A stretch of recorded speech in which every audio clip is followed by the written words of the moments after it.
Fala pessoal, tudo bem? Podcast Dormir Faz Bem, episódio mais que especial. A gente acabou agora a Olimpíada e a gente tem muitas novidades aí pela frente. Então esse podcast a gente vai pegar um pouquinho desse clima olímpico. É lógico, não deixando de falar dos 3 pilares da vida saudável. Atividade física, que hoje está em ênfase, alimentação e o sono. E para isso eu vou trazer um convidado aqui, meu amigo pessoal. Eu vou ter que ler o currículo dele, é gigante, mas eu vou ler. Tem problema? Precisa não, vai gastar muito tempo aí. Isso aí é Então, passado. Seja muito bem-vindo, Flávio Colucci, ao nosso podcast Dormir Faz Bem. Christian, muito obrigado, meu amigo. Muito obrigado. Faz tempo que nós estamos ensaiando as agendas. Que a gente está ensaiando. Aí, né? Mas eu vou certo. falar um pouquinho aqui. Campeão pan-americano de jiu-jitsu. Campeão do torneio internacional de arte marcial. Campeão australiano de jiu-jitsu. Campeão, medalhista de jiu-jitsu. 3º colocado no Campeonato Brasileiro de Luta Olímpica. Rapaz do céu, tem história, hein? Fiz bastante coisa, né? Fiz bastante coisa, né? Fiz bastante coisa. Flávio, luta, fiz bastante coisa. Fala pra mim uma coisa. A primeira pergunta que eu faço aqui. Você dorme bem? Hoje eu durmo. Ah, que bom. Mas não é fácil. Pra mim não é fácil, Christian. Vou ser bem sincero. Porque há uns 2 anos atrás eu descobri que eu tinha TDAH. Legal. E a minha vida toda eu achava o seguinte, eu era um cara noturno. Vou estudar à noite. E era comum ter insônia, acordar com dor nas costas. Pra mim era comum isso. E há uns 2 anos, menos de 3 anos, eu descobri que eu tinha um TDAH e fui estudar um pouquinho mais. E a minha psiquiatra falou o seguinte, você tem que dormir. É legal. Você não pode não dormir. E pra mim era comum. Hoje eu não dormi. Fiquei direto, dormi 2 horas, acordei e vamos trabalhar. Você fica igual um zumbi, né? É. Fica igual um zumbi. Hoje eu consigo dormir e acordar bem. Legal. E acordar bem. Mas demorou pra eu entender um pouco disso. E é engraçado isso que você falou de ficar igual um zumbi, porque eu tava falando mês passado, teve um dia que eu dormi muito mal, cara. Dormi muito mal. A gente teve um encontro aí com alguns amigos que a gente não se via há muito tempo. E aí a gente saiu à noite, tomei 2, 3 cervejas, mas eu saí fora daquela rotina. E era dia de semana. Acho que, se não me engano, era uma quarta-feira. E no outro dia acordei cedo. Fui trabalhar, fui pra academia de manhã, fiz a minha academia, depois... Cara, parecia que eu tava com dengue o dia inteiro. É impressionante. É impressionante o impacto que tem. Muito E grande. depois que a gente chega numa certa idade, você entra nessa rotina e nesse ciclo, você sai fora do ciclo, você sente muito, né? Muito, muito. Ô, Christian, assim, eu tenho uma facilidade porque eu não bebo. Eu não bebo álcool, então isso já me ajuda, né? Há muitos anos eu já não bebo álcool, já me ajuda bastante. E você falar de dormir, aconteceu um episódio comigo, há uns 2, 3 anos atrás, eu sentia muita dor no ombro. Durante 1 ano, eu reclamava toda vez que eu dormia, nossa, tô com uma dor no ombro, meu. Tô com uma dor no ombro, dor no ombro. E aí, ia lá fazer fisioterapia, lá na clínica Colus do meu irmão. Não tem nada, meu. A tendinite, tratava. E eu treinava bem, não doía. O dia todo não doía. Eu ia dormir, doía. Eu falei, gente, que loucura isso, né? Não é possível. E o pior de todo da dor é você acostumar com a dor. Então chegou um momento que eu falo, tá tudo certo. Eu já vou sentir essa dor, dorzinha e tal, que é péssimo, A sensação é ruim. Até que um dia eu fui lá e falei, eu acho que meu travesseiro tá ruim, eu vou trocar de travesseiro. Eu juro, eu troquei de travesseiro. Continuei dormindo e tal. Aí minha esposa falou assim, você percebeu que você parou de reclamar da dor? Eu falei, nossa, é verdade. É verdade, meu, parei de reclamar. Porque a dor só te incomoda quando ela existe. Exato. Quando ela não existe, às vezes você esquece dela. Você acha que é normal, né, meu? Eu brinco que é igual sal, né, meu? Né? Você nunca... Se a comida tá bem, você nunca lembra do sal. Né? É verdade. Mas vai comer comida sem sal. Pelo Você falou, de me dá um Deus. salzinho aí pra eu colocar isso aqui. que você falou é muito comum. Na hora que você falou do travesseiro, eu pensei 2 coisas. Ou é o colchão, ou é o travesseiro. Porque não tem pra onde você fugir. E é o primeiro sintoma que, se você tá dormindo mal, se você tem algum problema, que você tá acordando com dor, dá uma olhadinha no teu colchão, no teu travesseiro, porque é a posição que você tá dormindo e você tá sentindo aquilo ali. E aí você vê, ó, você trocou o travesseiro e resolveu um problema. E ô, Christian, eu vou falar já dar um spoiler aqui pra semana que vem, né? E aí eu falei, hoje, eu falo, meu travesseiro tá novo. E eu comecei a acordar meio desconfortável, meio cansado, ou o pescoço meio duro. Tô achando que eu sei esse spoiler aí. Né? Meio duro e tudo mais, né? E aí eu acordava, Rodrigo, escuta essa aqui, ó. Eu acordava, e aí um dia eu acordei, eu vi o formato do meu corpo, assim. Falei, eita, esse meu colchão já não dá mais. Vamos girar. E gira pra cá, gira pra lá. Gira. Pô, colchão pesado, né, meu? Eu peço ajuda pra minha esposa, ela já sai de bico, porque, pô, é pesado, vem pra cá, vai pra lá. Aí eu falei, é o colchão. E semana que vem eu tô indo lá já. Boa. Já vi qual que é o colchão, não lembro. Você lembra o nome do colchão lá que eu acho negociando? Que é o Belíssimo. Belíssimo, isso Belíssimo. mesmo. Já negociei, vou passar o cartão lá semana que vem, já tô trocando meu colchão, meu. Mas é uma coisa que a gente tem que fazer. E você sabe que tem um amigo nosso aí, vou mandar um abraço aqui pra ele, porque ele foi lá, fez a escolha, escolheu o Belíssimo. E aí eu liguei pra ele depois e perguntei, Toninho, essa é pra você, tá, amigo? Toninho. E aí eu falei, Toninho, como é que você tá? Você tá dormindo bem? Ele falou, meu jovem. Ele falou, meu jovem, né? Jovem, ele é ótimo. Meu jovem. Eu não tô dormindo bem. Eu estou acordando muito bem. Eu tô dormindo. Que resposta, então né? foi ótimo. E que às vezes a gente tem isso. Putz, você chega cansado e você acorda mais cansado ainda, parece. Putz, não recuperou. Dá uma olhadinha no colchão. Vai ver, porque pode ter algum problema ali, né? Ô, Christian, você sabe que você falou, depois eu vou pra academia e tal. E muita gente vai pra academia pra ganhar massa muscular, que é o normal, né? Eu vou falar o seguinte, academia, eu tenho uma academia, né? A RP Fitness. Na academia você não ganha massa muscular. Você destrói a massa muscular e você ganha dormindo. Por isso é interessante você tá com a qualidade de colchão top, dormindo bem, acordando bem, tendo o mínimo de sono ali necessário. Porque senão o cara vai lá, ele treina bem pra caramba. E ele dorme mal. A recuperação muscular, meu, não tem recuperação. Não vai ter. Você sabe, Flávio, pegando esse gancho aí, eu vi uma matéria do Palmeiras, que eles monitoram o sono dos atletas. Que legal, meu. Faz muito sentido, né? E aí tem uma tabela lá com gráfico. Hoje em dia tem muitas coisas para monitorar, né? Você vê esses relógios que monitoram tudo isso. E aí ele fala, esse atleta não dormiu bem. Esse atleta, a gente precisa entender o que está acontecendo, porque ele não vai ter o desempenho. E aí, pegando esse gancho e já entrando um pouquinho na tua história aí, quando você começou pelo judô. Isso, comecei com 6 anos de idade no judô. Isso. Existia essa preocupação do sono lá atrás? Não. Nada, né? Não, zero. A gente cresceu escutando, dormir pra quê, né? Dormir pra quê? Dormir quando eu morrer, né? Eu durmo quando eu morrer. Tô perdendo tempo. Isso. Quando você começa a trabalhar, parece que você quer trabalhar, acorda cedo, acorda de madrugada, dorme de madrugada. Culturalmente foi muito tempo assim. Muito tempo. Eu tô tendo essa noção agora. Poucos anos atrás que dormi. E quando eu acordo bem, eu falo, meu dia rende demais, né, Christian? A diferença é muito grande. Muito grande. É muito grande, meu. E aí você começou com 6 anos de idade. Na verdade, Christian, eu vou te contar uma história. Vai lá, conta aí.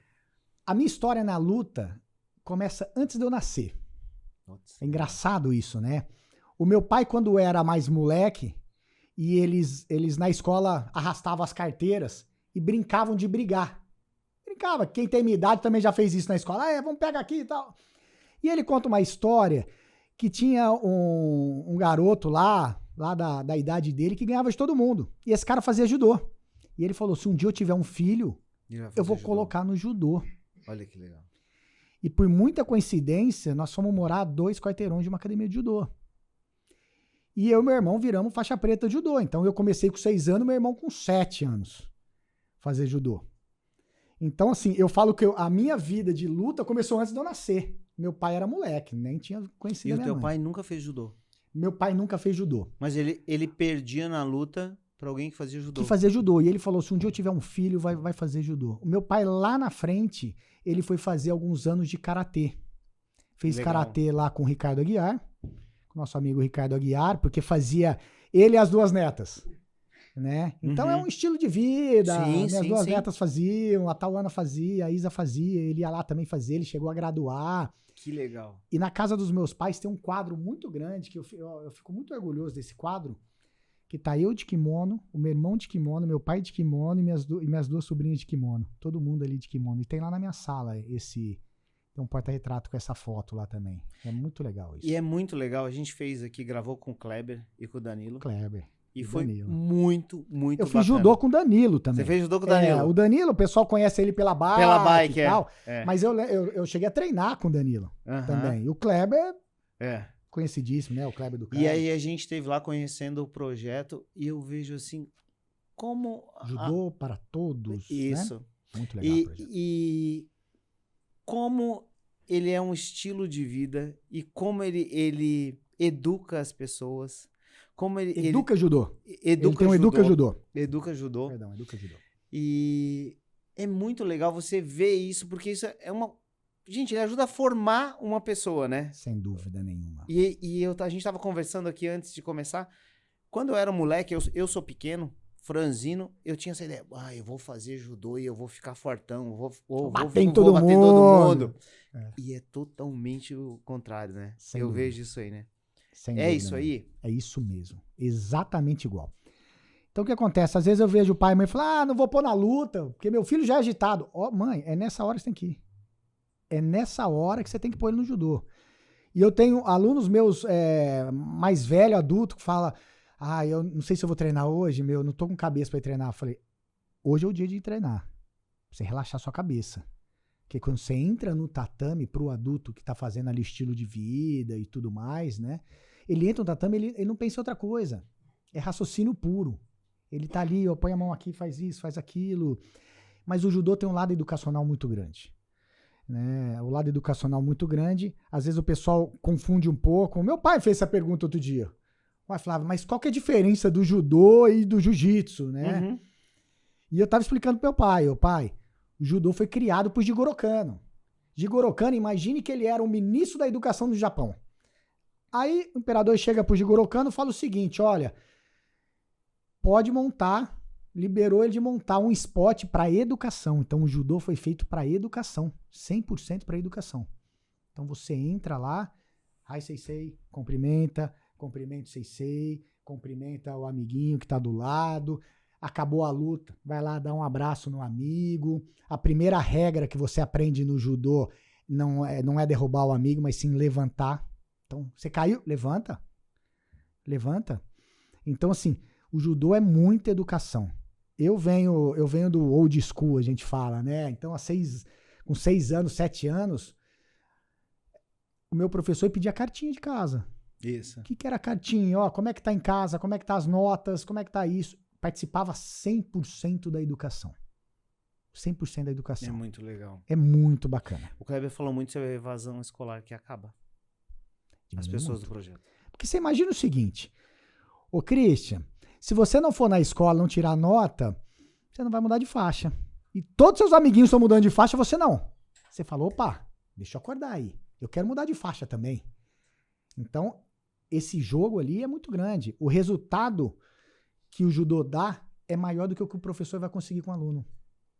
Ele consegue atingir ali uns pontos ali que é muito bacana. Eu acho impressionante, assim, porque eu vejo essa disciplina.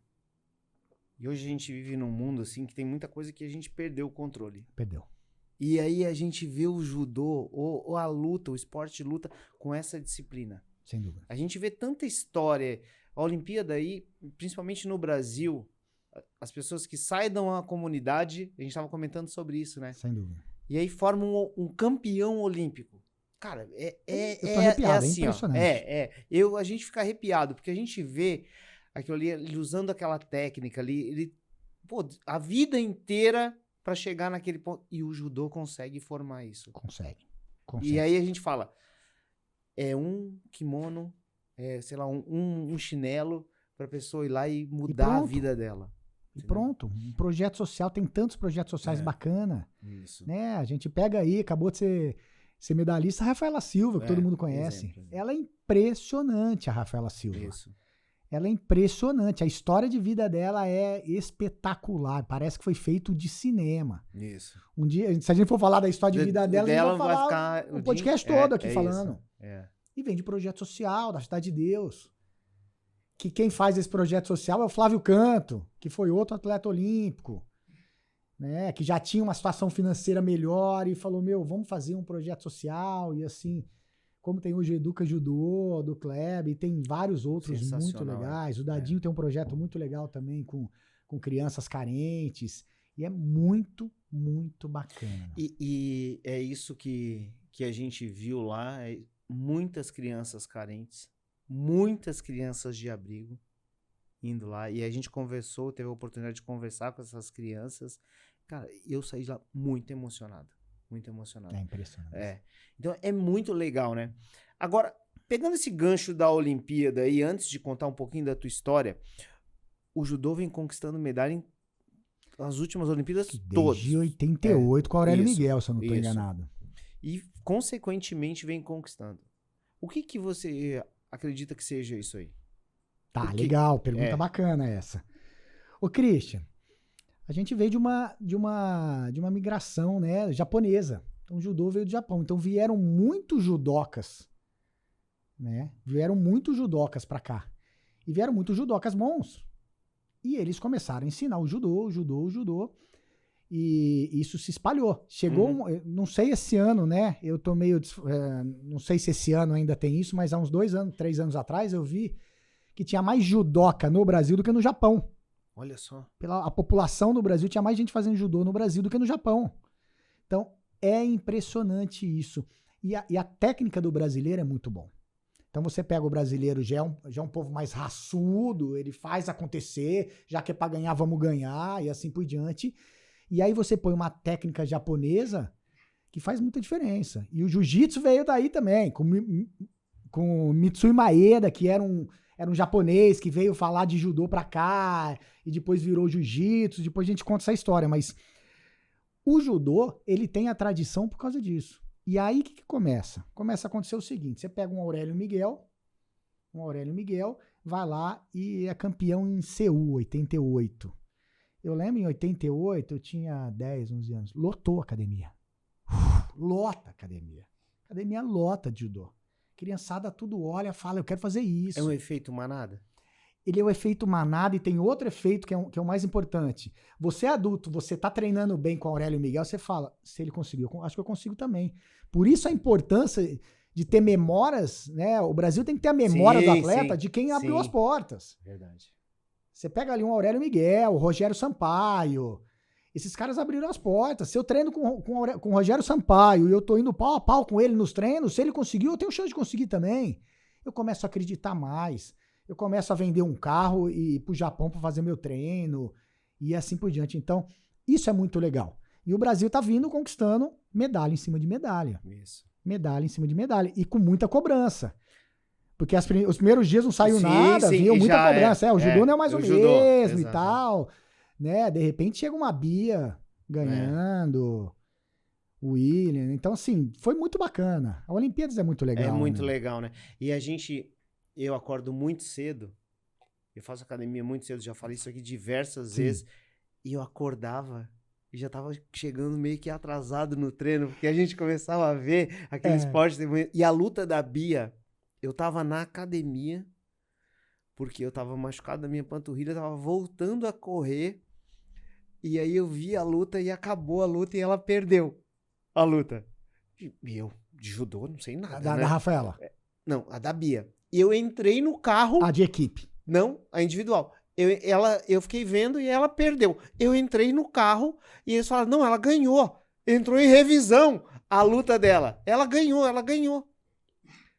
Essa luta foi engraçada. Isso. E aí eles disse, não, a gente não entendeu a sinalização do juiz, porque ele perdeu lá. E eu tô vendo lá, andando na bike, perdeu, eu entrei no carro. Não, ela ganhou a luta. Aí eu falei, ué, aí eu fui ver em casa depois. Eu falei, não, ela ganhou. Revisaram a luta, né? Isso, aí na verdade, assim, essa luta foi engraçada. Eu tava esperando acabar a luta, que eu ia pra academia também, né? Era bem cedinho. Bem cedinho. E aí eu falo, dão a vitória, dão um ponto pra outra. Eu falo, não, Eu falando comigo sozinho, tava sozinho Não. em casa. Não, isso é contragolpe da Bia. É raro. Não é possível. Eu já tava irritadaço. Não é possível, meu. É nítido, é raro, é raro, é raro. Aí talvez você saiu nesse momento. É porque eu fiquei vendo a luta, já tinha dado o meu horário da planilha. É porque a luta demorou. Demorou, e ela foi pro Golden Score. Golden Score, isso é. Isso. Aí ela, quando ele levantou, eu falei, eu, né, Flávio, eu não conheço. Aí eu falei, perdeu. Beleza. Aí saí, aí liguei o carro. Não, ela ganhou. Não, ele deu o ponto, estão revisando o ponto, ela ganhou, a Bia ganhou. Bia está acho que semifinal, quarta de final, acho que era assim, alguma coisa assim. Isso. Então foi muito legal isso, porque a gente veio, eu e a minha esposa, a gente falando, gente, é impressionante. E eu acredito que muita gente ficou também, acordava cedo e já começava a ver e já entrava nesse ciclo aí. Entrava nessa onda aí, né, meu? É. Nessa onda. É inspiração pura, né? Pura. Você pega uma Bia, por exemplo, que é que carisma, né? Que carisma. Que carisma impressionante. O marido dela torcendo. O brasileiro é fenomenal, né, meu? É. Ele é fenomenal. Eu tenho um amigo meu que tava em Paris lá, bateu foto com a Bia. Que legal. Tava lá depois no Louvre, lá mandou uma foto com a Bia. E ele falou, cara, que simpatia. Não, ela deve ser. E o atleta de judô tem isso, né? Tem essa cultura. Você já teve com vários desses? A gente vários, tava falando. Vários. Eu tirei uma foto com o Ted René, que acabou de ser campeão olímpico, tricampeão olímpico, né? A lenda do judô. Cara, é um monstro enorme. Eu bati um papo rapidinho ali com ele, ali em inglês. Tira uma foto ali comigo. Ele foi super atencioso comigo, meu. Culturalmente, você não vai ter judoca marrento. Você não tem aquele cara, tem algum jogador de futebol que é meio marrento. Sim. Ou ele vai passar por você, ele põe um fone de ouvido. Meu, não existe isso no judô. Não existe isso, porque é a cultura. É a cultura japonesa. A cultura japonesa, Christian, olha que forte que ela é. Todo mundo no Japão tem que se reverenciar ao imperador, menos o professor, porque ele fala, um país sem professor não teria imperador. Então, assim, já é uma cultura diferenciada. Os caras vieram aí na Copa do Mundo de futebol, eles tinham lixinho pra jogar o lixo fora. Entendeu? Então, assim, é aprendizado puro. Tem uma passagem que eu lembro muito forte do meu professor, em várias situações acontecia isso, de alguém falava assim, sensei, o Christian fez não sei o que errado. Ele falava, Christian, paga, sei lá, 10 abdominal e você também, porque você dedurou seu amigo. Nunca dedure seu amigo. Então, o tempo todo era aprendizado. O tempo todo era aprendizado. Eu tive uma passagem, Cristian, que eu levo isso em todas as minhas competições que eu fui e levo hoje, até hoje, para minhas empresas. Eu tinha 7 anos de idade, minha primeira competição. Eu fui em Sertãozinho, lá no Docão, num frio. E aí eu chego com 7 anos de idade, olho um monte de adulto, eu começo a ficar muito nervoso e começo a chorar. Uma criança do meu lado que treinava comigo, provavelmente na mesma idade, 7, 8 anos, cutuca e fala assim, por que você tá chorando? Você tá nervoso? Eu falei, tô. Aí ele falou assim, se você ganhar ou se você perder, você não vai morrer por causa disso. Olha que sabedoria desse menino sem saber. Olha só. E vou mais além, eu competi quase até os 40 anos. Toda vez que eu entrava para competir, eu lembrava dessa frase. Se eu ganhar ou se eu morrer, se eu ganhar ou se eu perder, eu não vou morrer por causa disso. Você entendeu? Então, às vezes, a empresa não foi tão bem. Se eu ganhar ou se eu perder, eu não vou morrer por causa disso. Levanta a cabeça, um dia após o outro, e vai. E sabe, às vezes, né, a gente se conheceu numa situação mais ou menos assim, desse jeito, né? Foi ótimo. Foi ótimo ali. E a gente tava conversando, você tava conversando com um amigo teu, e depois... Sobre cultura empresarial, eu acho. E eu tava sentado do lado. No restaurante. Tava almoçando e você estava almoçando ali do lado. E aí depois eu fui conversar com você, acho, numa outra vez que eu fui lá e te vi. Eu falei, cara, você estava conversando sobre esse assunto, eu acho que é muito bacana isso aí. Enfim, e aí hoje a gente tá aqui, né? E na vida acontecem muitas coisas assim. Isso que você falou, o ano passado eu gravei aqui com o Rafa Falsarella e com a Fernanda lá, que é minha endócrina. E eu falei que eu sempre queria fazer uma meia maratona. Mas eu tenho... eu tenho problema na patela, nas duas, condromalásia patelar. Então Mas eu faço fortalecimento, enfim, eu já tive algumas lesões na panturrilha e eu achava que eu não ia fazer. Putz, toda vez eu machuco a panturrilha, e depois demora, enfim, tudo isso. E aí ele sentado aqui, ele falou, faz, pô. Faz. E aí eu comecei a treinar, machuquei a panturrilha de novo.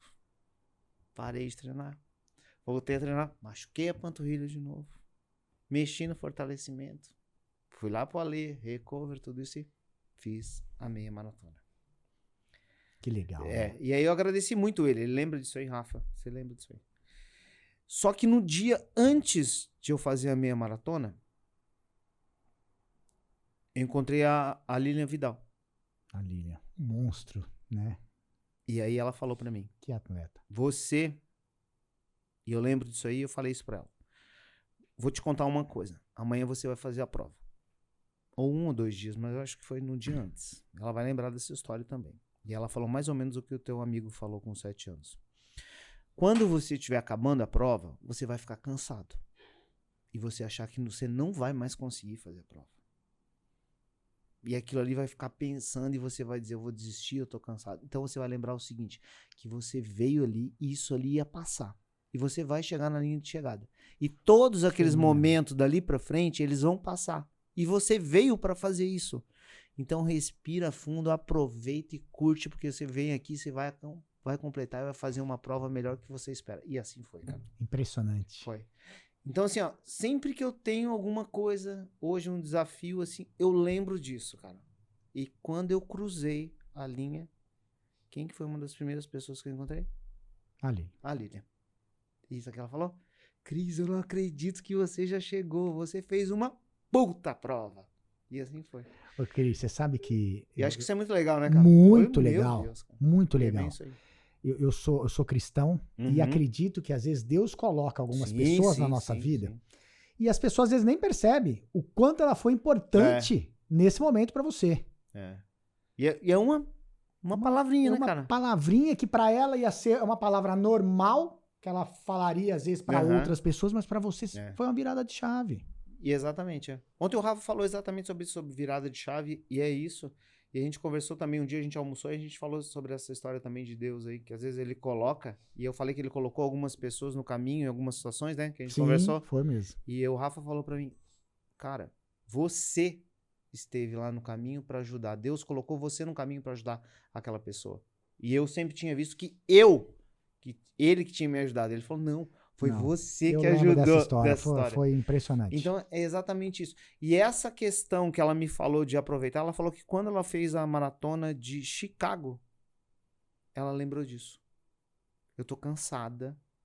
A Lilian falou. Não. Eu tô cansada, mas eu vim aqui pra fazer isso e eu vou curtir cada momento até o final. E assim ela foi. Curtiu o processo. Curtiu o processo e ela foi a 3ª melhor brasileira na maratona de Chicago. Fala sério. Então eu vejo que é isso, né, cara? Às vezes na vida a gente se queixa, mas a gente tem que aproveitar mais, né?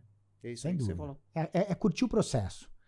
Ô, Christian, outro dia eu gravei um vídeo e também falei com meus alunos. Qual que é a faixa mais difícil de conseguir? Peguei uma faixa branca e uma faixa preta. Faixa preta. Falei, não, uma branca. Porque você demora pra começar. Você demora 20 anos pra começar um jiu-jitsu. A preta em 10 anos você tá ali. Né? Agora, não adianta chegar na faixa preta e parar. Acabou. Não acabou. Ela não acabou. Você tem que curtir o processo. Então, hoje eu falo muito isso, meus alunos. Curte um processo. Eu demorei 8 ou 9 anos, não sei ao certo, uns 8 anos para 9 anos para pegar a faixa preta de jiu-jitsu. Eu já tô com 15 anos na faixa preta. Então não dá pra falar que 15 anos não aprendi nada, né? Acabou, não aprendi nada. Aprendi pra caramba. Então, assim, curte o processo. O mais importante é você curtir o processo. Não é você falar, eu sou faixa preta, não, isso é besteira. Eu vi você lendo ali, o Flávio foi campeão disso, campeão daqui. É muito gostoso. Mas ficou pra trás. Já foi, né? O gostoso é a memória, as pessoas que você encontrou durante esse caminho. É verdade. Né? Outro dia eu tava lembrando dessa... Eu sempre lembro dessa competição que eu fui. Né? As pessoas que eu competia contra. E no final vinha conversar com a gente. Nesse final de semana, levamos um pessoal para competir. E o Alex, aluno nosso, Ele fez uma luta, ganhou de um cara na final, ganhou, maravilha, eles ficaram conversando, viraram amigos depois da luta e tudo mais. E ele falou, o que essa meninada tá aí? Ele falou, não, eu sou um professor de um projeto social. Então, um projeto social, ele que põe a grana, e ele é um cara simples, um puta projeto, e uma molecada tudo gritando pra ele e tal. E ele não tinha conseguido ficar com, não foi na final, ele não tinha conseguido pegar uma medalha, esse cara. Aí foram fazer o absoluto, que é uma outra categoria. Aí o Alex falou, não, eu não vou não, já tô bem e tudo mais. E o cara falou, aí eu vou, porque eu queria muito ganhar uma medalha, não pra mim, pra molecada, estimular a molecada. Só tinha ele, e quando só tem ele, não ganha medalha. Aí o Alex, não, vamos lá, eu vou lutar com você, e você vai ganhar medalha. E aí, medalhou. A criançada, tudo gritando o nome dele e tudo mais. E aí o Alex me contando tudo isso, eu falei, Alex, olha que engraçado. Quando você tiver os 70, 80 anos, você vai pegar a medalha, você nem lembra que competição é essa medalha. Mas isso que você fez, você nunca vai esquecer. Você vai lembrar as atitudes, você sempre vai lembrar. Medalha não. Ô, Christian, você lembra quando Vanderlei Cordeiro de Lima, ganhando a maratona... Sim. Ele foi abraçado, o cara parou ele, e você que corre, você sabe o que é um cara parar você, meu. Acaba teu ritmo, acabou você. Acabou. Ele nunca reclamou, ele tava em primeiro, ia ganhar com certeza, ficou em terceiro, fazendo coraçãozinho, nunca abriu uma boca pra reclamar, espírito olímpico. E hoje é o único brasileiro que tem a medalha mais importante das Olimpíadas, que é o Pierre de Coubertin. A medalha mais importante das Olimpíadas não é a medalha de ouro. É a Pierre de Coubertin, que é atitude. E agora eu que vou te fazer uma pergunta. Você lembra quem ganhou aquela prova? Ninguém lembra. Agora você lembra da atitude dele. Olha que legal. É verdade. A gente lembra das atitudes, a gente não lembra quem ganhou. Então, o mais importante é seu posicionamento, não a posição que você ficou na competição. É seu posicionamento. Então, isso é muito importante. Na minha cabeça, isso é muito importante. Que legal. Né? É verdade isso aí. E é engraçado, porque na hora que você começou a falar, cara, o que ele vai me perguntar, cara? E eu não conseguia lembrar nada. Eu lembro que eu acho que a pessoa que parou, ele acho que era um padre, alguma coisa, isso assim, mesmo. né? Acho que era italiano, enfim. Mas a gente não lembra quem ganhou, né? A gente lembra todo mundo da história. E ainda teve gente que se imagina, ele podia ter ganho. Ele só teve ali um esbarrão. Cara, não tem. É porque nunca correu uma maratona. Acabou, né? E eu acho que isso é fantástico. Eu acho que o espírito olímpico é uma coisa fantástica. A gente fica envolvido, né? A hora que acaba, todo mundo fica falando, cara. Pô, já acabou. Já acabou, né? Fala pra mim, agora, conta um pouquinho. Você saiu do Brasil, foi na Austrália, chegou na Austrália, jiu-jitsu ou já tava no judô? Como é que já foi? Treinava os dois. Já treinava os dois. Já treinava judô, já treinava jiu-jitsu. Mas o jiu-jitsu me abriu mais as portas. Na Austrália? Na Austrália. Mas vou te explicar por que o jiu-jitsu abre mais as portas lá fora do que o judô. E a gente tá falando de jiu-jitsu há 20 anos atrás. 20 anos atrás. Sim. Exatamente 20 anos atrás. Hoje é o esporte que mais leva a cultura do Brasil para fora, é o jiu-jitsu. Ele é até chamado de Brazilian Jiu-Jitsu, que é o BJJ, é o Brazilian Jiu-Jitsu. E aí eu piso na Austrália sem grana nenhuma, eu encontro o Bruno na minha sala de aula. O Bruno era um professor de jiu-jitsu. Falei, Bruno, você dá aula de jiu-jitsu? Deixa eu treinar aí. Só que é o seguinte, eu tô sem grana, meu. Não tenho grana pra nada. E você já dava aula no Brasil? Já dava. Eu dava aula desde os 13 anos de idade. Olha só. Desde os 13 anos de idade eu já ajudava meu professor a dar aula, com 17 para 18 anos. É muito legal isso do judô, né? O judô te ensina muito. Muito legal. A didática do judô é muito bacana. Muito legal. É muito legal. E aí eu encontrei o Bruno, falei, Bruno, não tenho grana. Se você quiser eu te ajudo a limpar o tatame. Então eu ajudava ele a limpar o tatame. Quando ele dava aula particular, eu ia lá ajudar ele a ser o sparring lá, a ser a dupla lá com a outra pessoa. E o negócio começou a crescer. E o jiu-jitsu começou, e eu fiquei lá, eu tava numa fase muito boa. Né? Eu falo que é fase, porque um dia você vai envelhecer, isso tudo vai acabar. Eu fiquei 3 anos e meio sem perder uma luta lá. Nossa. E era muito legal, porque as pessoas me paravam na rua. Ô, Flávio, tudo bem? Ô, você não assina aqui pra mim? Eu falava, gente, que legal, sabe até meu nome, né, meu? Assinava revista falando do Flávio, né? Então, assim, e você ficar 3 anos e meio sem perder, eu tava numa fase muito, muito bacana, né? E aí eu fui tricampeão australiano lá, eu fui bicampeão do Pan Pacífico, eu ganhei bastante coisa legal ali. E me abriu muitas portas. Mas mesmo assim, eu ainda lavava prato de quinta, sexta, sábado no restaurante. Na Austrália? Na Austrália. Uhum. Na Austrália. Você não mesmo com tudo Não isso, você não conseguia viver do jiu-jitsu? Não conseguia. Aí uma fase ali eu comecei a dar aula de jiu-jitsu, isso me ajudou bastante também, né? Me ajudou bastante, até que eu guardei uma grana e falei, eu quero montar minha academia no Brasil. Eu quero viver da luta. Também sabia da minha idade, minhas condições técnicas, eu não era um cara puta atleta, não era um cara de renome, e eu sabia que para viver de luta eu ia ter que dar aula. Eu já dava aula, sempre gostei de dar aula, e eu montei a RP Fitness. A RP começou há 20 anos atrás com um tatame pequenininho, espaço bem pequeno, nem se compara a 1.000 metros quadrados que eu tenho hoje de academia ali. Era bem pequenininho, só tatame, só dando aula, só falando de jiu-jitsu. E, Cristian, tem uma história legal, meu. Que legal, cara. Eu gosto muito de dar aula, né? A minha avó, já falecida, foi professora. Minha mãe é professora aposentada. Meu pai foi professor. O meu irmão deu aula. Minha irmã fez magistério. Então, eu venho de uma linhagem de professor, né? E eu comecei a me apaixonar em dar aula. E agora eu tô lançando o Mestre dos Tatames. Aí, ó. Que é uma metodologia online que eu ensino professores a dar aula. Então, é pro aluno aprender, dar armlock. Não, isso aí ele pega com gente muito mais capacitada do que eu. É para ele aprender a dar aula. Como que eu falo, como que eu deixo de falar. Tem uma frase que eu falo assim, se você quer ser lembrado, você tem que ser memorável, tá na memória das pessoas. Ensinar jiu-jitsu é fácil. Fazer a pessoa ser uma pessoa melhor, que é o desafio. Eu acho que esse é o jiu-jitsu ele vai ser o caminho para você fazer. Pra ela ser melhor.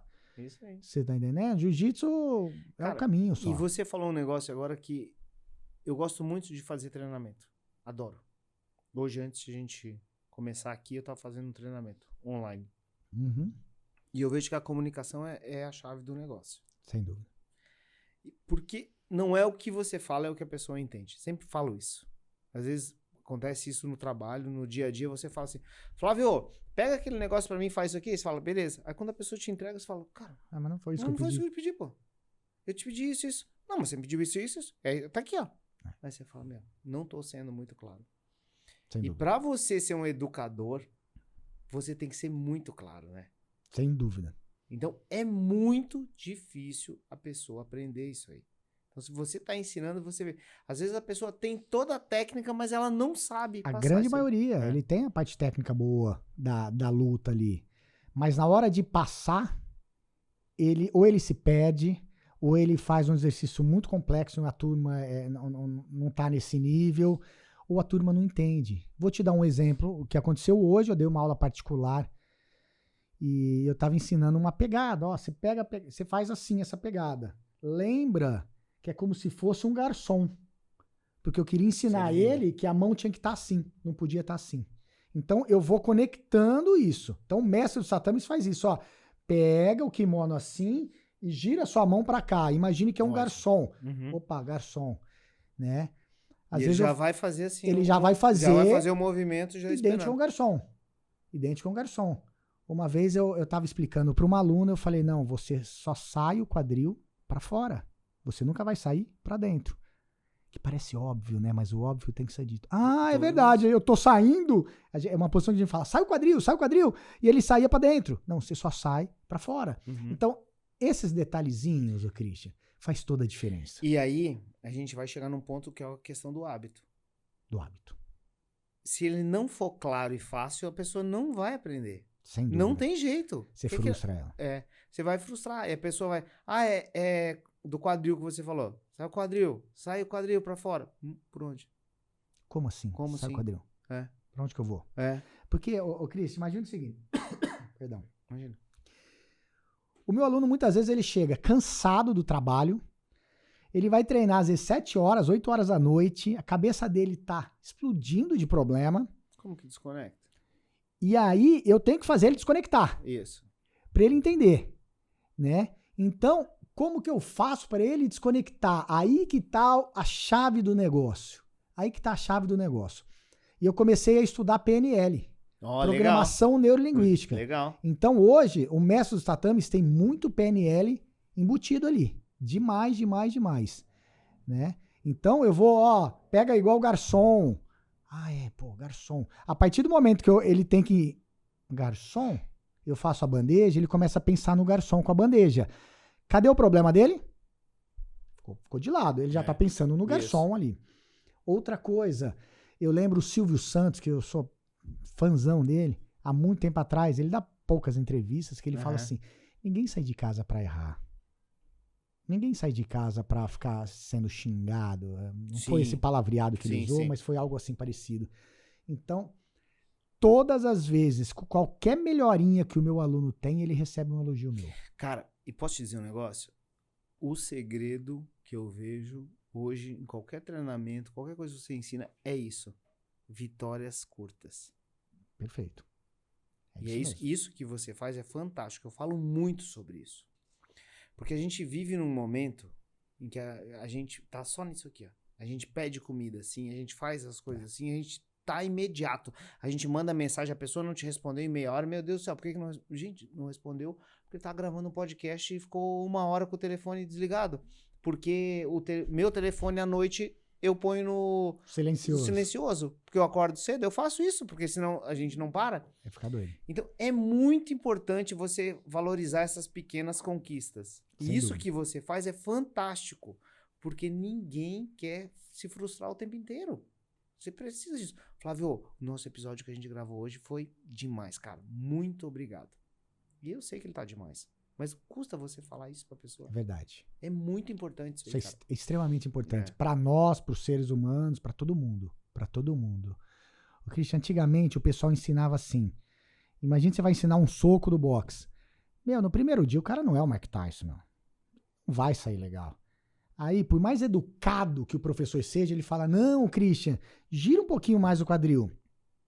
Não, ô Christian, você não tá entendendo, é assim, ó. Por mais educado, no terceiro não, você tá assim. Isso aqui não é pra mim. Não vai. Não é pra mim.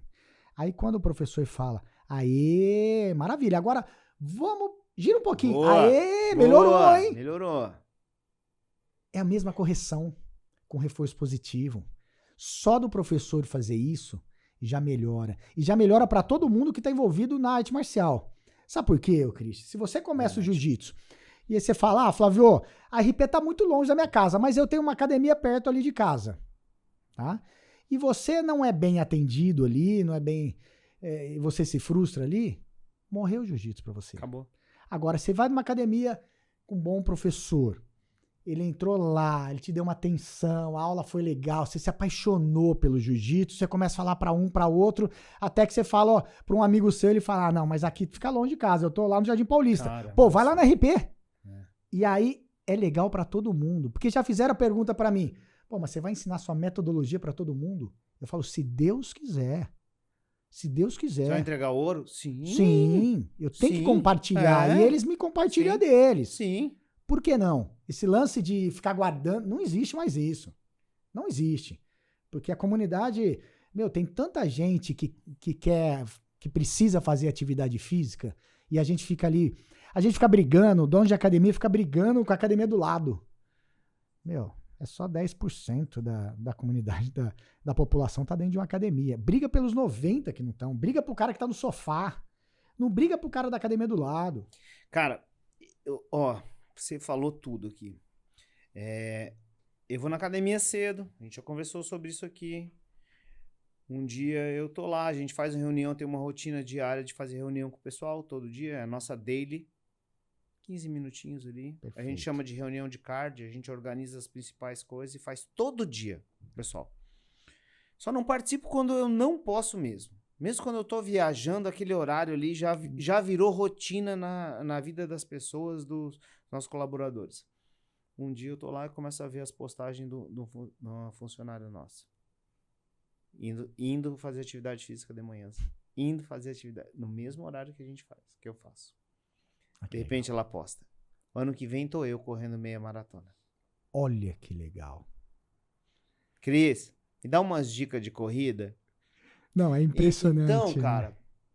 você sabe. Qual que é a sensação que a gente tem quando a gente vê isso? Maravilhoso. Maravilhoso. Maravilhoso. Tem uma pessoa que Dona Maria, se aproxima, que ajuda a gente faz muito tempo lá em casa. E ela começou a fazer atividade física. Agora, à noite. 2 vezes por semana, no bairro dela, com uma professora que ela adora. Perfeito. Tô fazendo a reunião diária com os colaboradores em casa. Ela sentou do meu lado na mesa e falou com o pessoal e disse que fui eu que ajudei a incentivar ela a fazer atividade física. Então, isso é maravilhoso, cara, mano. São não tem preço, né? São essas coisas e é exatamente isso. Gente, ajuda as outras pessoas que não estão fazendo academia. Sem dúvida. Mostra a importância. E ela pegou e falou, e outra coisa, ela falou ainda, e a gente não tinha combinado nada isso. Maria, pra você, presta atenção. Ela falou, até dormindo melhor eu tô. Por quê? Porque é assim. Porque ela tá tomando o sol, porque ela tá se exercitando, porque chega no final do dia o corpo dela pede o descanso. Tá cansada. Ela dorme, no outro dia ela recupera, aí ela quer fazer atividade física, quer ficar com aquela sensação boa do músculo trabalhando. Uhum. Ela diz que a perna dela melhorou. Claro, a circulação vai melhorar. Tudo melhora. E a cabeça, cara. Aí você pega uma pessoa que às vezes ela veio de uma outra geração, que fala o seguinte, na geração dela provavelmente a academia era só de marombeiro, o cara grandão. Exato. Se ela entra numa academia e ninguém dá um oi pra ela, você frustra a pessoa. Eu falo para meus colaboradores, o aluno que ele entra aqui, ele pode sair daqui por qualquer motivo, menos porque ele foi mal atendido. Perfeito. Ele tem que ter um atendimento decente. Porque se esse cara desanima, infarta com 50 anos, nós somos corresponsáveis por ele. Isso é extremamente importante. Nós somos responsáveis pelas pessoas que a gente põe lá dentro da academia. É importante demais, mano. E olha que história legal, né? Eu fico muito feliz, cara, com isso aí. Porque eu acho que às vezes são essas pequenas atitudes que deixam a gente feliz. O ano passado eu estava numa reunião com os representantes comerciais e aí ele falou assim, ó, a reunião era às 8 e o comércio abre às 9, né? E ele falou, Cristian, tô aqui, ó, no celular enquanto a gente tá fazendo a reunião, mas eu tô fazendo a minha caminhadinha matinal. Perfeito, meu. Não é bom isso? Legal demais. Eu acho que isso é muito legal. E assim, eu vejo sempre, as pessoas querem cuidar desses 3 pilares da vida saudável. Ah, eu quero emagrecer. Todo mundo quer emagrecer. Todo mundo quer emagrecer. Todo mundo quer emagrecer. Ninguém quer ser gordinho. E, por favor, se você quer começa pelo esporte aí. Começa pela atividade física. Que é o mais gostoso. É o mais gostoso. Que é o mais gostoso. Vai fazer bem. E aí eu vejo isso aí. Ah, como que eu faço? Para de comer. Cara, começa fazendo uma caminhadinha. Sem dúvida. Depois entra numa aula, pega alguma coisa que você gosta, faz. Aula coletiva é uma sacada legal, é gostoso de fazer. Então, quando eu vejo isso, eu fico muito feliz, cara. E aí a gente tem que dar essas pequenas vitórias, não é? As pequenas vitórias é o que faz a diferença. Parabéns. Chame, Maria, você vai participar da reunião. Imagina, eu não vou falar com eles. Vai. E ela veio no outro dia, sentou e falou. E foi muito legal, né, cara? Muito. É muito legal. O exemplo dela, às vezes, é mais forte do que o seu. É. Talvez uma pessoa com um pouco mais de idade falando, se ela conseguiu, por que eu não consigo? Ô, Christian, eu lembrei de uma história. Quem acompanha as reuniões online da Boali é a minha esposa, a Ara, né? Que você conhece ela. Vamos falar. Peraí. Conheço a tua esposa. E aí, depois, multicampeão, empresário, que tá cuidando do sono, cuidou da alimentação a vida inteira? Cuidei da alimentação a vida inteira, na época que eu tava competindo mais. Porque fazia uma diferença muito grande. E aí, o que acontecia? Ô, Christian, eu vou falar um negócio que tem gente que não vai entender. O atleta de alto rendimento, eu ia competir. Eu queria ganhar da outra pessoa e assim por diante. Ele não é o cara mais saudável do mundo. Não. Ele não é. Hoje eu sou muito mais saudável do que na época que eu competia. Muito mais. Então, assim, você tem que cortar a alimentação para estar no peso. Né? Você tem que desidratar para estar no peso. Ele não é uma pessoa saudável. Então, o atleta que a gente vê lá, pô, é muito legal, é bonito, mas ele não é um cara o mais saudável do mundo. Do mundo. Então, assim, a gente tinha uma noção de alimentação. Tô falando isso há mais de 20 anos. Eu comecei a competir com 7 anos de idade, tô com 47. Tô falando há 40 anos atrás. Jovem, né? Tá jovem. Jovem. Então, há 30 anos atrás. Então, a gente já sabia o quê? Olha, tinha que comer proteína, só que também não podia comer carne antes da luta, porque a digestão era mais lenta. Sim. Acabou de pesar, come um macarrão, porque a digestão vai ser mais rápida, o intestino funciona mais. A gente tinha uma noção muito superficial do que acontecia, né? E na minha casa, a gente não era uma comida saudável. Eu brinco até hoje com a minha esposa, eu falo, vamos lá na minha mãe, que você pediu um copo d'água, eu falo, pera um pouquinho que eu vou fritar um copo d'água. Tudo era fritura, né? Tudo. Frita tudo e assim por diante. E aí, hoje eu vejo a importância de uma alimentação saudável. Muito importante. Toda vez que eu saio um pouco da minha alimentação saudável, meu sono já destrói. Já destrói. Ou me dá sono à tarde. Pô, tem que trabalhar, eu tô com sono. Porque a digestão, né, tá ruim e assim por diante. E aí faz uma diferença muito... Eu fui entender agora. E aí, já empresário, academia, não para quieto, né? Nunca apareceu Boali. Meu, a Boali foi um negócio de doido, né? Porque a minha esposa morando em Brasília, eu trouxe ela pra cá. Não, vamos vir morar aqui na pandemia, vem morar pra cá e tudo mais. Falei, vamos montar um negócio pra nós, vamos montar uma gelateria. Pô, gelateria, eu acho legal. Fui pra Itália. Quando eu fui pra Itália, eu falei, pô, que legal, gelateria e tal, tava em alta. Uma semana antes, nós fomos pro shopping. Vamos lá pro Ribeirão Shopping. E eu falei assim, pô, eu vi o meu irmão postando a foto de algum lugar de comida saudável aqui. Deve ser de algum cliente dele. Vamos lá? Vamos. Chegamos lá. A esposa sentou na mesa, pediu a salada Hoje Eu Começo, que é a mais vendida. É a mais vendida? É a mais vendida. Hoje Eu Começo é a mais vendida. Ela dá uma garfada e ela fala assim, nossa, que sabor é esse? Perfeito. Imagine a gente, olha o que ela fala, olha o poder da palavra. Imagine a gente ter nessa loja aqui. Passou aquele dia, o meu irmão me liga 2, 3 dias depois, fala, Flávio, esquece a gelateria, vem conversar com o Rodrigo, que é dono da Boali. Como assim? Esquece, vem. O meu irmão tem essas manias, né? Tô vendo ele falar, esquece, vem. Outro dia eu falei assim pra ele, só trocando aqui, eu falei, Alexandre, tô precisando comprar um carro, mas eu não entendo muito de carro e tal. Ó, já achei teu carro. Vai lá, é só ir pagar. Não, peraí, pô. Deixa pelo menos eu escolher a cor, né? Não, vai lá ver. Já conversa com tua pessoa e assim. E aí a gente senta pra conversar com o Rodrigo, que é o CEO da Boali, o Rodrigo Barros, né? Sim. E o Rodrigo fala uma coisa muito engraçada, que o meu irmão queria ser dono de uma franquia da Boali, e o Rodrigo falava, não, Alexandre, você não tem tempo pra nada, você é muito doido, não dá, não é perfil. Aí ele falou assim, não, eu tenho alguém, o meu irmão vai tocar a Boali, sem eu saber que eu tava na jogada. Que foi... há 2 anos atrás. Que foi a salada que a Ara comeu... Há 2 dias atrás. 2 dias atrás. 2 dias antes. É só pra explicar que a galera não... Isso, Então 2 dias antes, a minha esposa come a salada, gosta.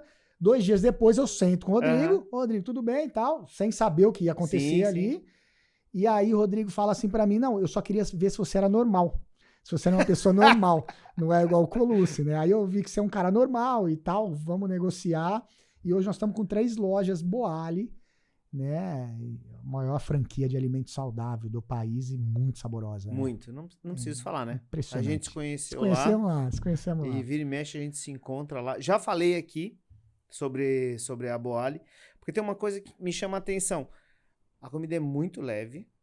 Sim. Eu como, não sinto fome durante a tarde. Perfeito. E às vezes você vai num restaurante que tem uma comida muito leve, você sente fome à tarde. Sem Eu dúvida. não e eu me sinto bem, cara. Fica saciado e Fico sente bem. saciado. E até o Renato conversou comigo sobre isso aqui. Ele falou, cara, são os ingredientes ali que estão certinho, é balanceada e realmente Perfeito. fantástico ali. Porque às vezes a gente vai numa alimentação, nem em todos os lugares, tem muitos lugares bons Uhum. também, mas você vai num lugar legal, você vai comer só salada, a salada tá meio sem gosto, Isso, daqui a pouco isso. já te dá fome. Isso. Ou você vai comer uma coisa muito pesada, uma feijoada mais gordurosa, te dá sono, Te dá sono. e assim por diante. Já a Boali não, meu. Tem a porcentagem exata de proteína para saciar, de verdura, e é muito legal, meu. O sabor dela é impressionante. E vem novidades. Aí, ó. Que eu fico sabendo, às vezes, meu, eu tenho a sorte, o Vitor, né, um dos sócios proprietários da Boali, eles fazem experimentos. E ele é da onde? Araraquara. O experimento dele é aonde? Ribeirão Shopping. Ah, pronto. Então, essa semana ele falou, Flávio, eu tô com umas receitas novas, tô indo chama aí. a gente, já chama a gente aí. Ué, vamos chamar Eu mesmo. vou chamar. Demorou, vamos Ah. lá. Vamos lá. E, nossa senhora, salada, um sanduba diferenciado, muito, muito bom. Muito bom, Muito muito bom. bom. Chega essa hora, você começa a falar isso aí, você quer Nossa matar. senhora. Você quer... Não ajuda, né? Ô, Flávio, e aí? Me diz uma coisa que eu fico muito curioso. Quando a gente olha o teu currículo, e não tem como a gente não falar disso, você ganhou muitas medalhas e muitos títulos. Aí você, depois disso, você vem falar pra mim, não, eu dou aula até hoje. Eu sou apaixonado em dar aula até hoje. Então não é que você tá aí trajado, você pode dar aula agora aqui. Posso. E se quiser, a gente faz uma aulinha aí. Não, melhor não, hoje não. Mas eu vou lá, Vai. Eu vou lá pra gente, a gente vai gravar isso aí. Mas escuta uma coisa, como que consegue manter esse foco ainda? Porque a gente vê, às vezes, as pessoas, o esportista ganhou, virou profissional e depois dá uma desanimada. E você não. Você continua com a academia, você continua empreendendo. Tava com uma loja, tava tranquilo, abriu outra loja da Boali, depois abriu outra loja, vem mais novidade, acabou de falar. Como que mantém essa chama aí acesa? O que você vê isso aí? Rodrigo, vamos. Ó, Christian. Rodrigo, eu tava pensando no Rodrigo, Rodrigo. aqui, ó. Rodrigo deve estar cutucando, a deve gente falou tá. bastante dele aí. Ô, Christian. Então, vamos lá. Isso daí veio.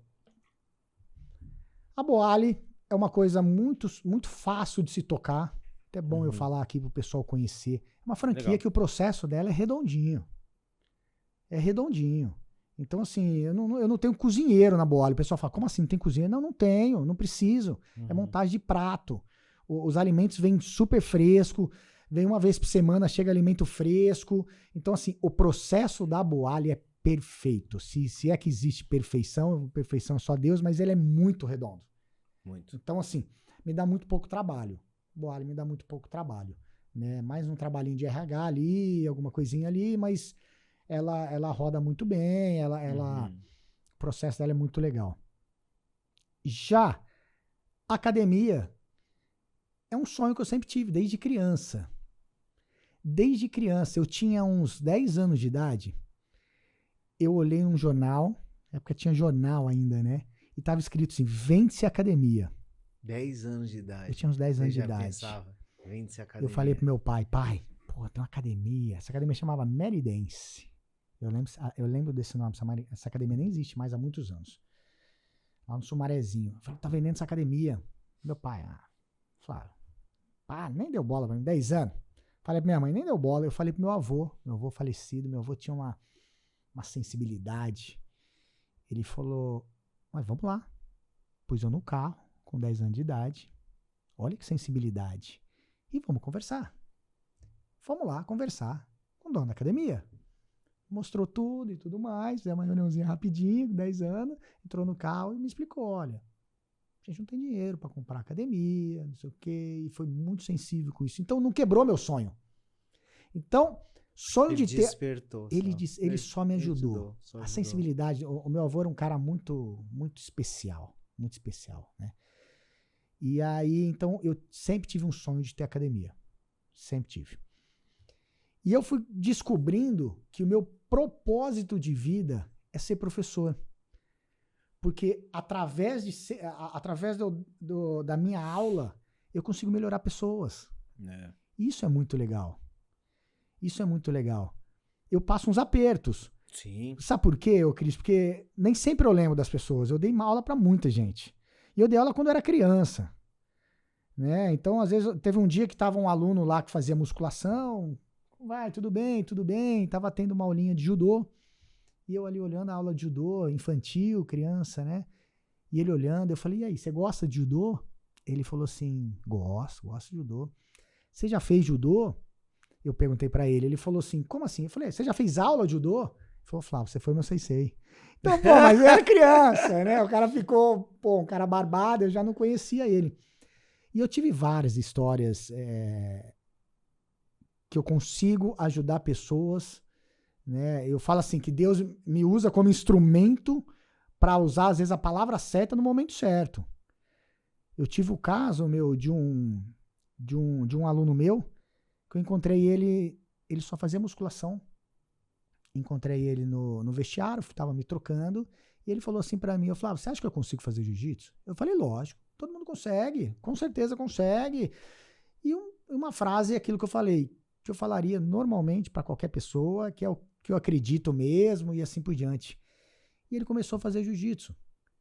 Depois de um mês, mais ou menos, no máximo, conversando com ele, ele falou assim, Flávio, você lembra aquele dia que você me falou para começar jiu-jitsu? Pô, eu gostei demais. Aquela semana eu tinha pensado em me matar. Aquele cara, meu, aquele aluno me despertou a importância do que eu tô falando ali dentro. Né? Legal. Puta. Lá dentro do tatame não pode ter papo de boteco. Não pode ter papo de boteco, porque é importante demais. Ontem eu tava dando aula e eu fiz uma lutinha com a Silvia. Acabou a luta com a Silvia, ela falou assim pra mim, professor, ele me chama de mestre, eu acho até engraçado isso forte. Ô mestre, você não sabe o tanto que o jiu-jitsu tá me ajudando. Tanto que o jiu-jitsu já me ajudou. Né? Porque acabou a luta, eu falei, ô Silvia, não tô preocupado com a sua parte técnica. O que eu queria é que você tivesse mais vontade e tal, então você tem que ser específico de cada um, né? A Silvia precisava ter essa vontade, esse ímpeto. Uhum. E ela lutou comigo com essa vontade. Eu falei, nossa, meu, Silvia, que legal.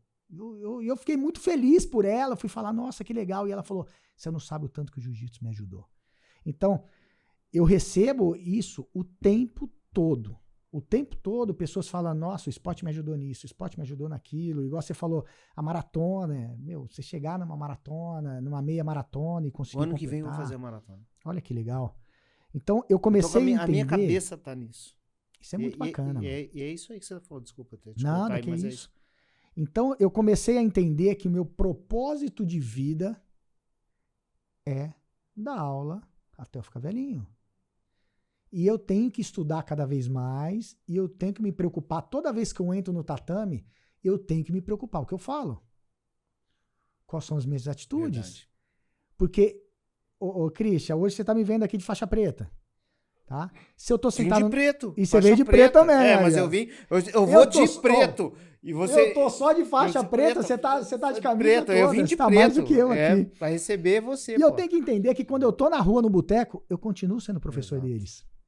Eu continuo sendo referência deles. Eu tenho que tomar esse Exato. cuidado. No que eu falo, como que eu brinco, o que eu deixo de brincar. Isso é muito legal, isso que você falou. Que a gente tem um... Se você é empresário, se você está numa posição de líder, você tem que cuidar muito com as palavras que você fala. E o exemplo que você está dando. Então, isso na luta, no judô, cara, é uma coisa assim que é fantástica. E às vezes a gente dá esse descuido com as palavras, com as pessoas. Sem dúvida.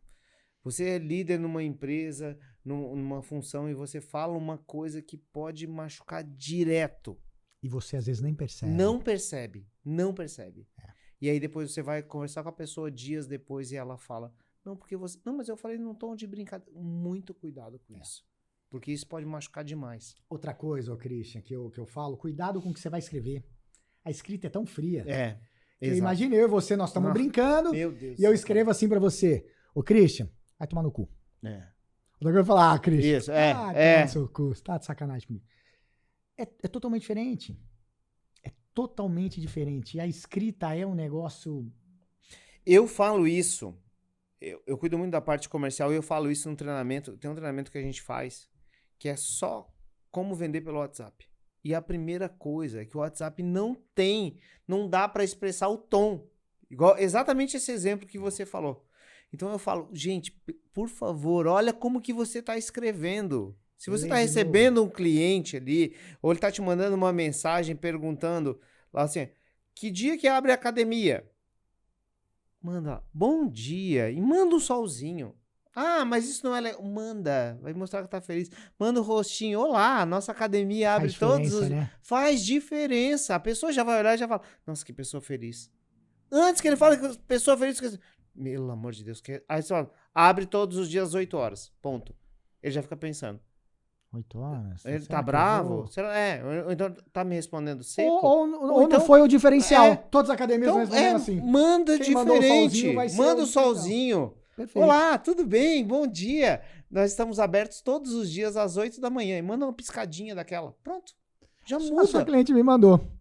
Com quem mandou? Ela mandou? Com quem que eu tô conversando lá? A vendedora? Com a vendedora. Tá não, mas aí quem me mandou foi a Raíssa. A Raíssa mandou? Ela deu uma piscadinha assim. Mas por quê? Porque isso já baixa a guarda, já dá uma... Então a gente tem que tomar cuidado com isso, com as palavras. E hoje, né, o fato do WhatsApp, que todo mundo fala aí, toma cuidado. Toma cuidado como você manda. Não sai mandando áudio para quem você não conhece. Eu sempre falo isso aí, né? Porque a gente tem que tomar cuidado. Isso que você falou, cara, das palavras, do jeito que a gente fala, é muito importante. Porque, olha só, você é o mestre, você é o sensei. E em um momento lá fora você fala uma coisa diferente. Tem que vai ficar marcado isso pra pessoa. E fica. Ô, Cristian, uma coisa que eu faço com muito orgulho, que eu consigo fazer hoje, é o seguinte.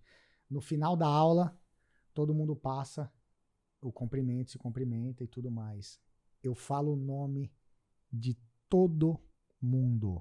E se aquele dia, aquele aluno realmente treinou bem, ô Cris, parabéns, treinou bem hoje. E você vê a diferença da pessoa no outro dia, é impressionante. Eu lembrei disso que o Bruno, aula um mês atrás, falou assim, ô mestre, como é que vocês conseguem gravar o nome de todo mundo? Desde a recepção grava nome. Pô, tem que gravar o nome. Quantos alunos vocês estão lá hoje? Indo para 500. Rapaz, céu. Indo para 500 alunos. Indo para 500 alunos.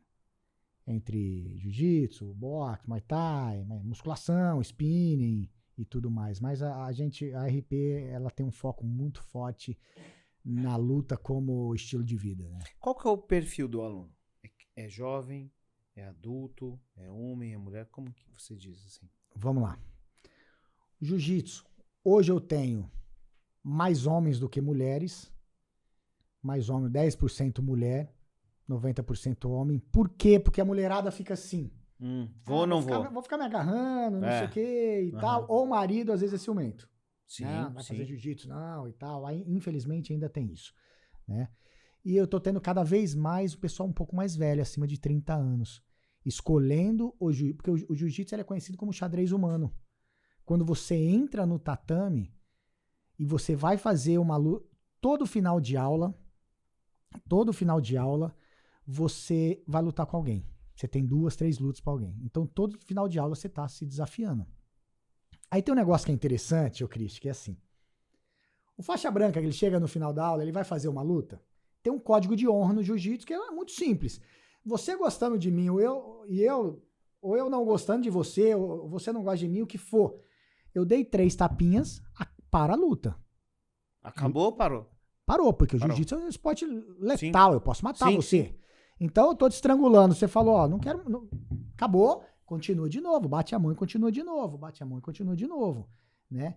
Então quando você é faixa branca, o que mais vai acontecer é que você vai bater. As pessoas vão te finalizar, você vai bater. Você vai bater. Aí você começa a tomar cada vez mais pressão. Aí você vira azul. Aí você vai... Quando você olha um faixa preta, por que ele bate menos? Porque quando ele tá tomando pressão, ele vira o rosto do lado, ele respira, ele mantém a calma e ele começa a raciocinar mais.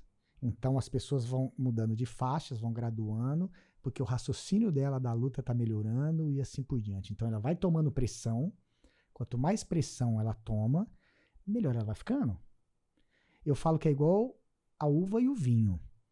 Quanto mais O que o que vale mais, um cacho de uva ou uma garrafa de vinho? Uma garrafa de vinho vale mais. Sim. Então, quanto mais você aguenta tomar pressão, mais valioso você fica na sua vida. Mais valioso você é na tua empresa. Verdade. Você entendeu? Se o seu colaborador que não aguenta a pressão, ele não vai virar gerente. Ele não vai virar gerente. Ele tem que aguentar a pressão. Faz parte da melhora. Então, quanto mais você aguenta a pressão, mais valioso você fica. Né? Aí a gente já tem o pessoal do Muay Thai, que gosta muito do condicionamento físico. Ninguém entra no jiu-jitsu, a grande maioria entram pelo esporte jiu-jitsu. Raciocínio e tal. O boxe, o Muay Thai, as pessoas já entram pelo condicionamento físico.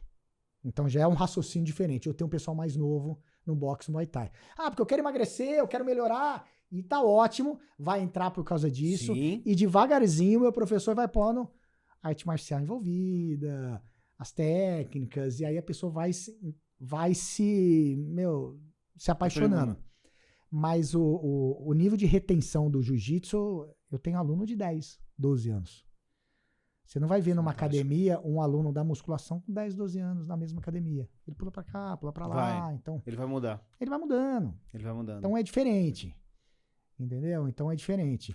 Cara, e assim, ó, o jiu-jitsu, a gente vê muito os Gracie ali, né? A família Gracie foi espetacular. Espetacular, né? E isso é uma referência no mundo inteiro, né? No mundo todo. Você teve com eles aí? Eu tive há pouco tempo atrás. Há pouco tempo, é. Eu até vi a foto e falei, rapaz do céu. Com eles ali, eu tive com... Já tive com Horley também, com Hulk, Gracie. Os caras têm tudo com R, né? É muito engraçado isso. Quando eu fui lutar o Mundial, eu fiquei na academia do Horley. E o Horley, do Royce, do Horley, eu fico até confuso dos nomes. E ele me tratou com uma puta educação. Uma educação. Então, e você vê essa serenidade, né? Você vê exatamente isso que você falou. Ele aguenta a pressão, é um cara tranquilo. Ele passa. É assim mesmo? É assim. Parece que ele passa uma paz, assim. Nem sempre foi assim. Vamos ser sinceros. Os caras. A família Gracie sempre foi muito doida. Sim, sim. Porque você imagina o Hélio Gracie, que o grande fundador, ele falou o seguinte: eu quero ter um clã. Eu quero ter o máximo de filhos possíveis. Chegou um momento que ele era casado com a Margarida, com a dona Margarida, e ela não podia mais ter filho. E eles combinaram, tudo bem, vou ter filho com a empregada. Tá tudo certo? Tá tudo certo. Começou a ter filho com a empregada. E o Royce Gracie, se eu não estou enganado, o Royce Gracie, que ganhou o primeiro, segundo, terceiro UFC e tal, foi descobrir que a mãe dele não era a Margarida depois que ganhou. Então, os caras, o negócio dos caras era luta. Enquanto eu empurrava o meu irmão, meu pai falava, para que isso não vai dar certo. Eles estimulavam, empurra pra cá, empurra pra lá. Então, hoje os caras entenderam que o jiu-jitsu, o maior jiu-jitsu, é o jiu-jitsu educacional, estilo de vida. O maior lutador, um dos maiores lutadores que a história teve foi o Rickson Gracie. O Rickson Gracie fala do jiu-jitsu invisível. Não é dar soco, nada, você põe a mão aqui pro cara achar que você põe a mão ali, aí você pensa... É um raciocínio muito doido, muito legal como raciocínio. Por isso que vicia, né? E aí a gente vê que explodiu, né? Jiu-jitsu no mundo inteiro, assim, explodiu. Foi uma febre, né? E a gente vê... hoje ele mudou um pouco de perfil, né? Exatamente nesse sentido que você falou, né? Mudou. Isso é fantástico, né? Mudou o perfil. Mudou porque antigamente... Eu acredito por 2 motivos. Primeiro, o marketing dos caras, meu. Sim. O que era o marketing dos caras? Vão para os Estados Unidos. Você é do Kung Fu? Vem, eu e você. Vamos ver quem é melhor. Começa a filmar aí. E sai na porrada. Mundo. E aí o jiu-jitsu, o que é muito interessante dele? Toda luta começa em pé. Mas toda luta vai pro chão. E ninguém sabia nada de chão. Os caras destruíam o chão. Os caras eram uns monstros no chão. Né? E então eles começaram a dominar. Um deles que foi o criador do UFC, para mostrar. Sim. Não é o UFC que tem hoje, mas você vê hoje o UFC de hoje. Você pode, o cara pode aprender o que for em pé, mas luta de chão ele tem que aprender jiu-jitsu. Sem jiu-jitsu ele não consegue lutar o UFC. Ganhava todo mundo, né? Ganhava todo mundo. Sem dar soco. Aí, voltando só um pouquinho aqui pra gente já... eu falei, cara, a gente vai passando do tempo aqui, a gente vai longe. Mas eu quero entender uma coisa. Quando você saiu, você foi do Brasil para a Austrália. E aí você já estava um tempo lá, já estava treinando, você começou a ganhar lá também. Qual que foi a grande diferença que você viu entre Brasil e Austrália? Existia uma diferença técnica? Existia. Há 20 anos atrás o Brasil era bem melhor. Hoje a Austrália cresceu bastante no jiu-jitsu, né? Que a gente tava desbravando. Eu posso lhe dizer que eu fui um dos, não falo pioneiro, mas eu fui, a minha geração que tava ali naquela época, abriu caminho em competição. Em competição ali na Austrália, né? Não que eu fui o melhor de todos, mas tinha o Marcelo, o meu professor Bruno, que começou a levar a galera para competir. Então desbravou um pouco as competições, as pessoas começaram a ver. Então o Brasil era um berço, né? O Ribeirão Preto é um berço de atleta, meu. Você vê o que tem de gente boa, lutador bom aqui, é impressionante. É impressionante. Verdade. Né? Então tinha uma diferença muito grande. Tinha sim. Então eu falava, você ficou 3 anos e meio sem perder uma luta lá? Fiquei. Mas não era igual ao Brasil. Não era o Brasil, meu. Você vai no Rio, cada esquina tem uma academia de jiu-jitsu. Então tinha esse diferencial. E lá você fez eu lembrar de uma... A gente tá falando de cultura, né? Um dia eu estava treinando, de repente chega 2 caras desse tamanho, muito grandes, os australianos são grandes, né? Um cara de uma pele mais escura e o outro um branquelão, uma pele bem clara. E eu escuto ele falando pro meu professor, eu vim aqui pra treinar com o Flávio. Eu olhei e falei, pô, cara folgado, não. Aí meu professor falando em português comigo, falou, você viu que os caras vieram pra treinar com você, né? Falei, mas eles estavam com uma aparência amigável ou não? Não. Eu falei, porra, mas na minha cabeça. Então tá bom. Aí o meu professor falou assim, pega o negão, que esse negão é forte. Vai de cara com ele. Opa, vamos? Aí ele falou, calma aí que eu tô aquecendo. Eu falei, puta, vou tomar um cacete aqui na frente de todo mundo, né?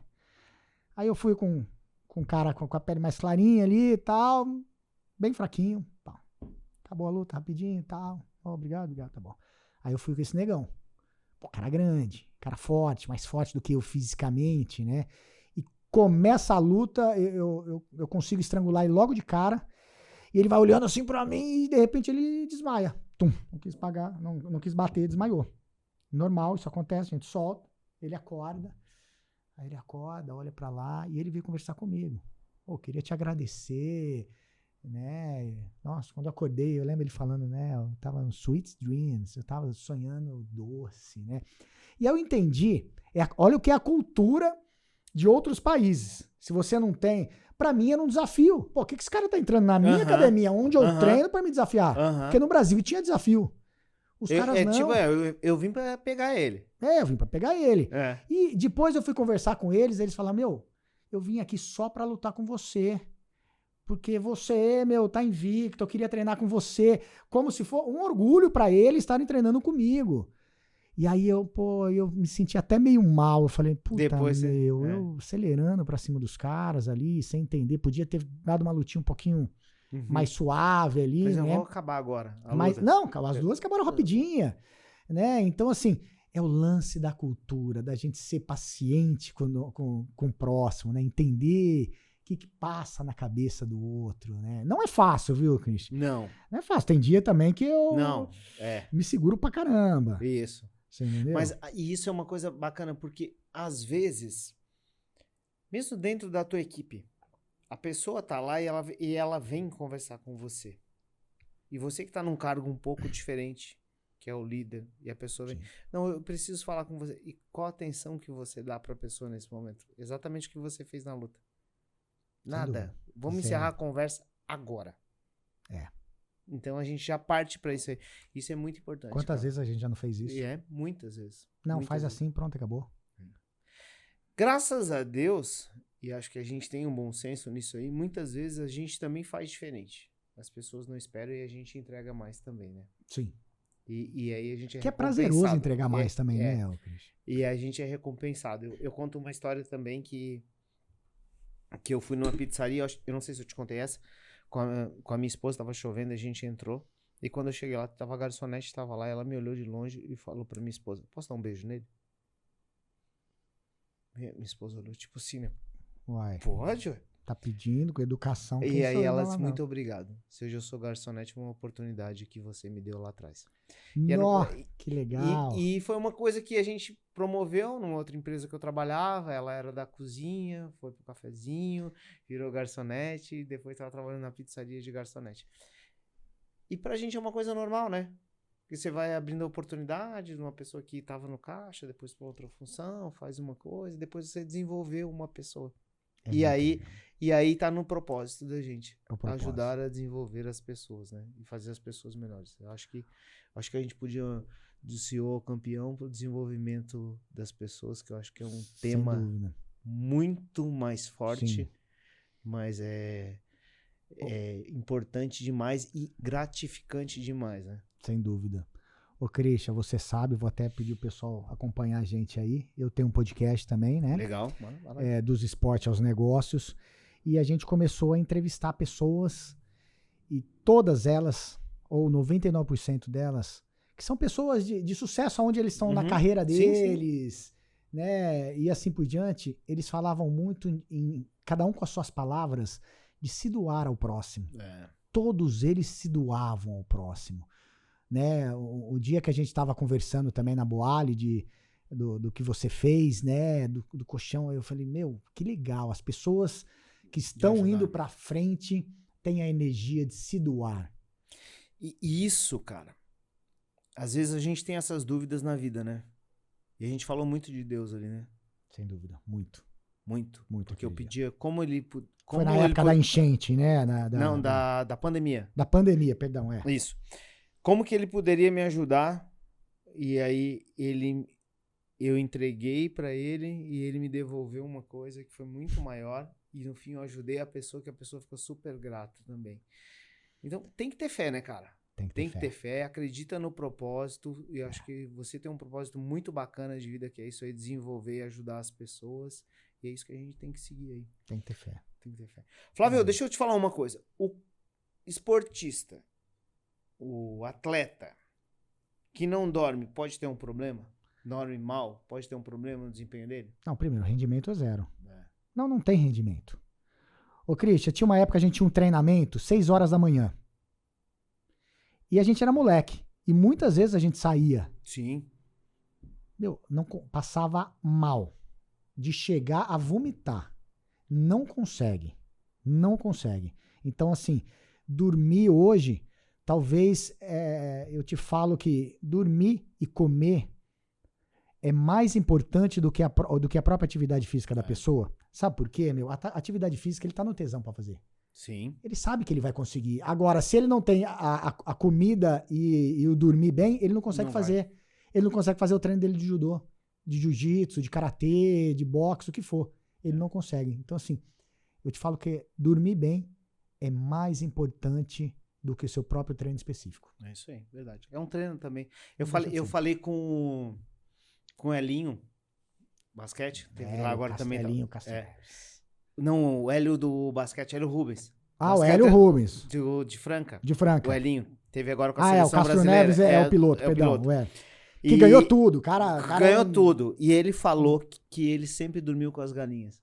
Que o pai dele, assim. o Hélio Rubens. O Hélio Rubens mesmo. Também que ganhou tudo ganhou também. Tudo. E ele sempre teve isso em casa. Vai dormir cedo, acordar cedo. Sempre em casa foi isso aí. E aí você vê, né, cara? Você vê o exemplo, né? É. O que esses caras ganharam? Tudo. Simplesmente tudo. Show! Bora. Flávio, deixa eu te dizer uma coisa. Dá um recado aí pra quem quer começar na atividade física aí. Pra quem tá começando agora. Pra quem escutou a gente. Legal. Por onde que começa? Como que faz? O que você diz aí? Ô, Christian, eu vou vender o que eu acredito, Claro, tá? claro. Eu gosto muito da luta. Posso olhar aqui? Claro, Posso olhar pra aqui, cá? manda um recado aí, ó. Eu gosto muito da luta, pessoal. Quem nunca fez luta, procura uma academia, faça uma aula de luta, experimenta, vê o que você vai achar. Vê o que você vai achar. A luta, ela te ajuda a dominar suas emoções. Só que antes de você começar, vai numa academia, assiste uma aula, vê como que é o professor, vê qual que é a educação que ele tá tratando seus alunos e tudo mais. Faz uma aula. Quem quiser fazer aula lá na RP, a gente empresta kimono, luva de boxe, faixa, tudo. vai lá que vocês vão gostar. A luta vai te ajudar a dominar as suas emoções. Boa. Obrigado. Boa. Christian, obrigado, viu? Eu que agradeço. Foi muito legal o nosso bate-papo. Muito bacana. Valeu. Obrigado. Quem quiser te acompanhar, acompanha onde? Rede legal. social? Rede social, Flávio, Colucci, com 2 L's e 2 C's. Estamos ali também no Dos Esportes aos Negócios, podcast, que a gente fala de esporte e negócio juntos. E RP Fitness Academia. E Boali Ribeirão. Nossa, quantas coisas eu tenho. Quanta coisa. Agora, ó, eu vou contar essa história dos esportes são um negócio. Eu vou lá, hein? Demorou. Eu vou lá contar essa história aí, porque tem um próximo pitaquinho ali. convidado. Tem um pitaquinho meu ali. Christian, obrigado, meu amigo. Obrigado. Valeu. Gente, ó, acompanha a gente nas redes sociais, Passa Lá com a Colchões, Passa Lá com a Indústria. E esse foi nosso episódio especial com Flávio Colucci. Um grande abraço e até a próxima. Valeu! Valeu!